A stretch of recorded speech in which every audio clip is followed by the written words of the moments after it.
Կարծում եմ երկու կողմերի համար, թե Հայաստանի եւ Թուրքիայի համար արձանագրվեց, որ տարածաշրջանային կոմունիկացիաների բացումը, այդ թվում երկաթուղու, այլ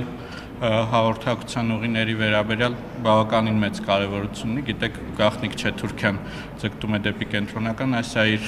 կապուղիները ավելի բարելավել Հայաստանի համար, որպես դեպի ելք ծով չունեցող պետություն, ուղղակի կենսական անհրաժեշտություն է ունենալ բաց սահմաններ եւ վերջին իրադարձություններն էլ ցույց տվեցին, որ պրակտիկորեն մեր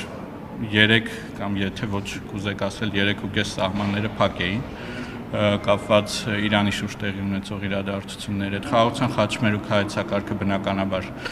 ներկայացվեց, ըստ էության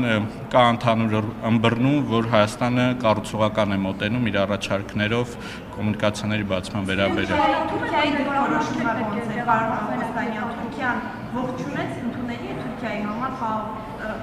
տրանսպորտային ապաշրջափակման մոդելը խաղաղության խաչմերուկ։ Հայաստանի տեսլականը կառուցողական է գնահատվում մեր Թուրքիայի գործընկերների կողմից։